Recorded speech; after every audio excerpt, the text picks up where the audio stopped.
Hello, everybody. Thank you and welcome back to the CNY family. Thank you guys so much for coming.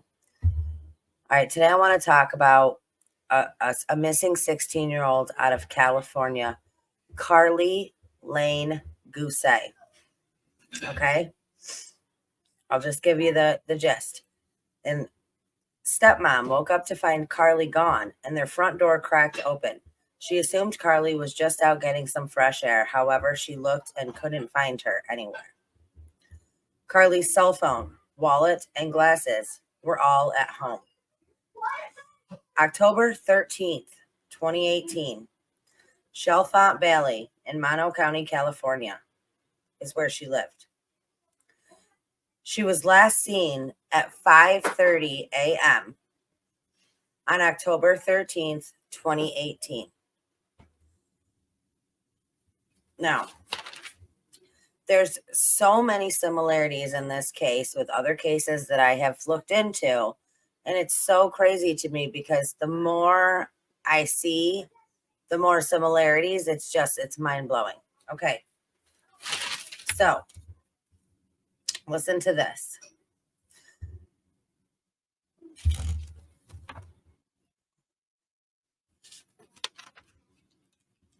After school, now this is the day before she went missing. Okay. After school on October 12th. Now, let me first give you a little background on Karlie. She was a very loving, very positive person. She was very witty. She was easy to be around. Everybody loved her. Okay. She was very caring.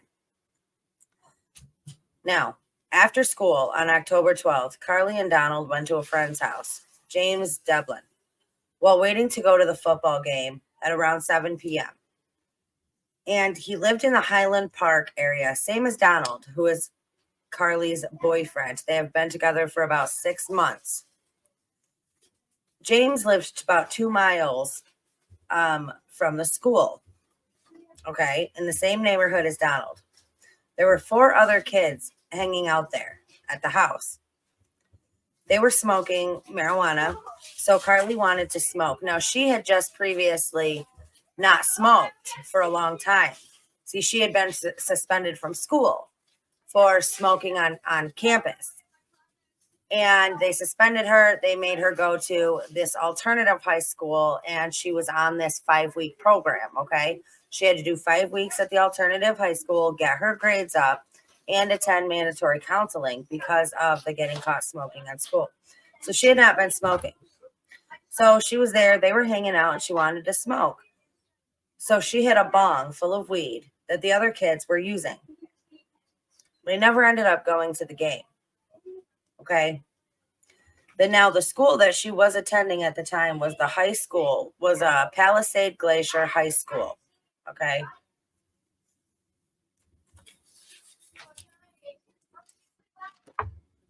Now, that evening, her stepmom, Melissa, was also in town in Bishop. She was attending a trunk or treat event with her mom and her 2 youngest boys, Karlie's little brothers.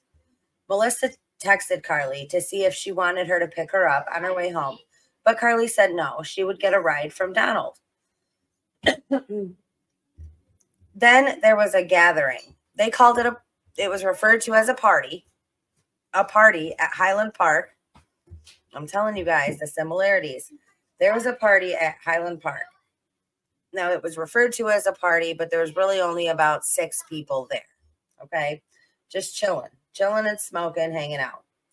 Not long after Karlie hit the bong, Donald and others said that she started acting very strange, becoming scared of the music, crying on and off, and acting paranoid that people were tracking her on her phone. He didn't know what else to do. He could tell she was very uncomfortable, so Donald suggested that they go back to his house. None of the other kids considered that there was anything wrong with the marijuana because they were all smoking it and they were fine. Karlie thought she was in danger, however. So James gave them a ride to Donald Street. After James left and drove off, Karlie looked at Donald with this terrified look on her face. He asked her what was wrong, and she just stared. And then she just started flipping out, screaming his name over and over and over again.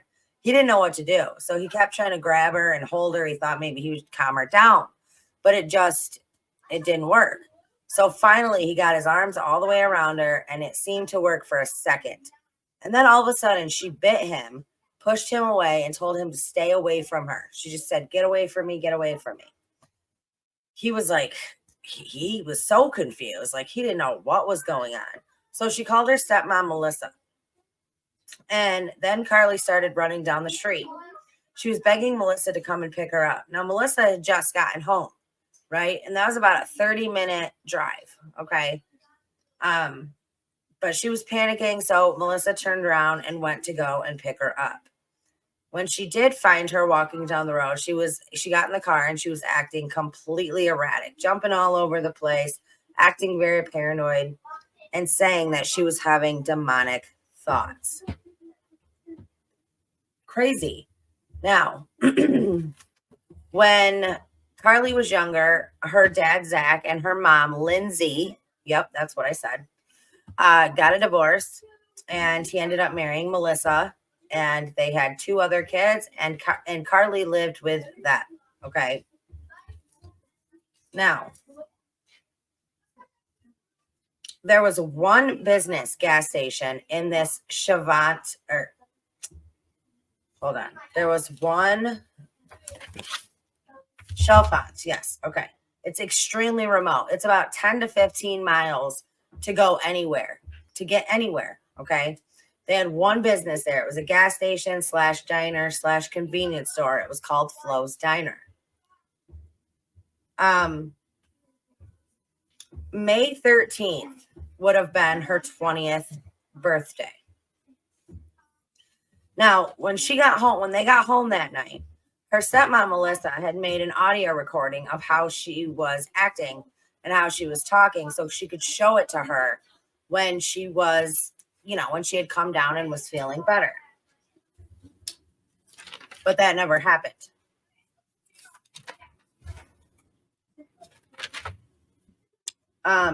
Zach checked in on Karlie that night at 3:30 a.m. and Karlie was laying there with her eyes wide open. Just laying there, eyes wide open. At 5:16 a.m., Melissa got a text from Donald asking if Karlie was okay. She texted back, "No, she's really not." Melissa last saw Karlie at 5:45 a.m. before she fell back asleep. When she looked over at Karlie again, Karlie was laying there with her eyes wide open. I mean, crazy stuff. When she woke up again at 7:30 a.m., Karlie was gone. Melissa looked all over the place for her, went downstairs and noticed that the front door was cracked open.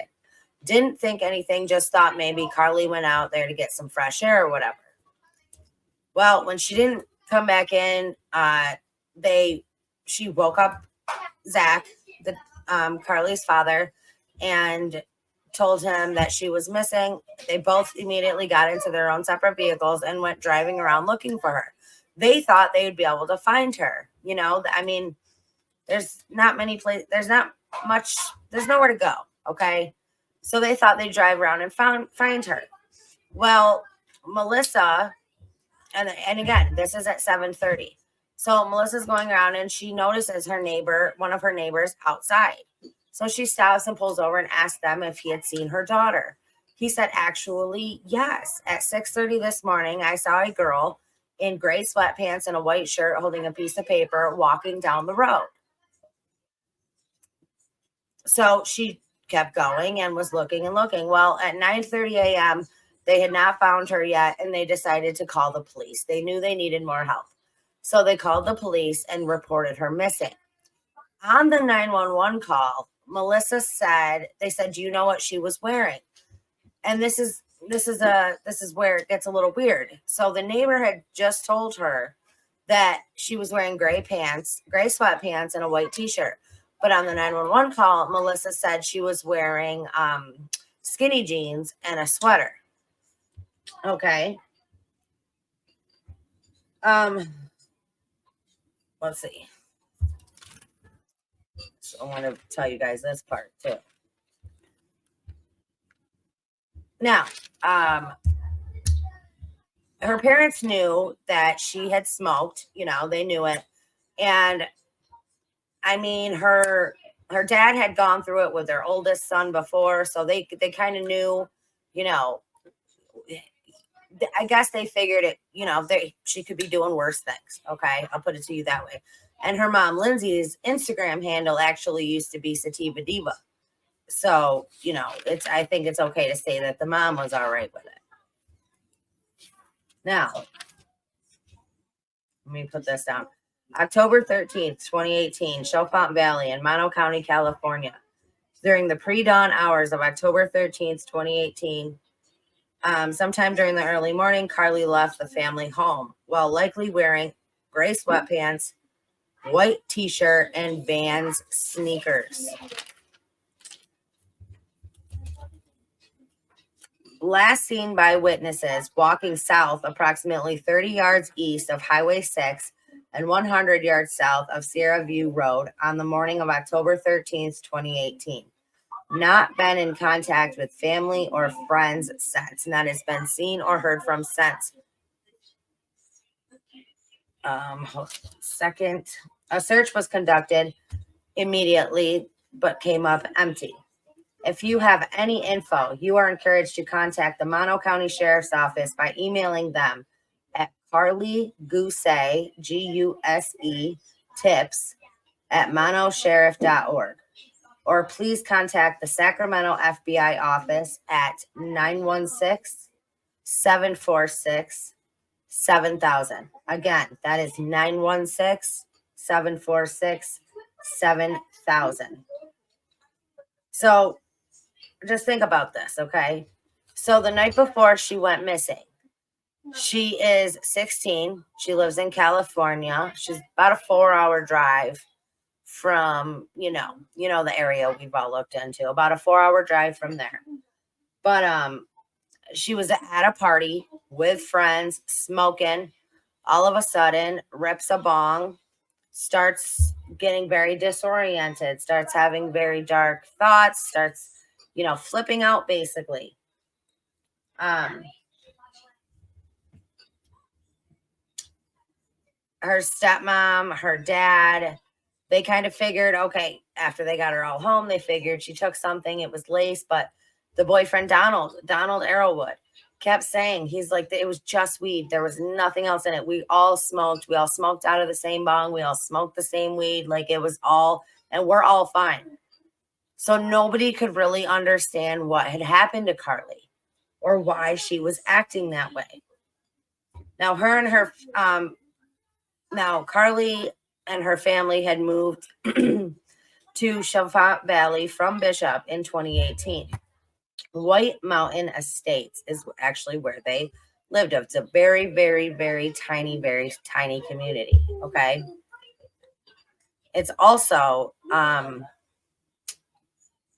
what's the word I'm looking for? Unincorporated.